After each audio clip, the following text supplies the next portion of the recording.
So after making this video, I decided a little introduction is in order because it sounded a bit too political, but I can't decide who's going to be angry at the Russians or Ukrainians.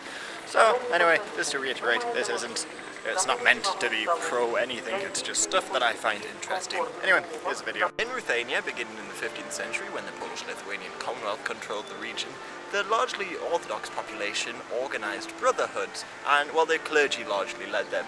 And these were initially intended to to help curb the growing state of Catholicism in the region and promote orthodoxy. But they also had the knock-on effect of creating an early form of nationalism because they promoted the Ruthenian language and the Cyrillic alphabet, and they had some very high-ranking political support, and they even gave funds to Cossack rebels. Now, these old brotherhoods helped inspire a whole new set of brotherhoods in the 19th century after the region was annexed by Russia, and this is the likes of Thermida, Prosvita, and the brotherhoods of St. Cyril and Methodius.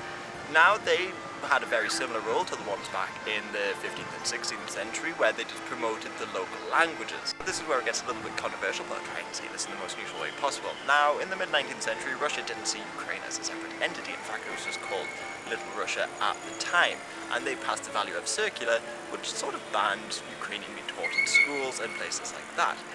Now, they also blamed the development of these groups and the Ukrainian languages on the Poles, who were just essentially trying to cause trouble in their eyes. Now, these brotherhoods as well were also pretty much responsible for changing the name of the region from Little Russia or New Russia to Ukraine. And now, Ukraine literally just means border, so that's why a lot of people still today call the country the Ukraine, i.e. the border, although I'm pretty sure that gets a lot of Ukrainians angry nowadays. So the first real state, and I should say there were other states before Ukraine, but the first real state to be called Ukraine came about during the Russian Civil War, when the Central Committee the Central Committee was founded and then tried to break off from Russia. Now, the Central Committee also had much larger plans for Ukraine. They envisioned a greater Ukraine being formed, which included parts of the Northern Caucasus and spread as far west as Slovakia and Poland. So anyway, now I am in Maidan, where of course all the drama kicked off and Russian and Ukrainian relations were pretty much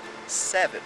But for a long time, people still saw Ukrainian nationalism as being sort of manufactured, and even enemies of Russia saw it as being part of Russia, including the Americans. George Bush Sr., for instance, gave a famous speech in the early 90s called the Chicken Kiev speech, and in it he said that Ukrainian nationalism was a form of suicidal nationalism, and if they broke away from Russia, it would only help to serve local despotism.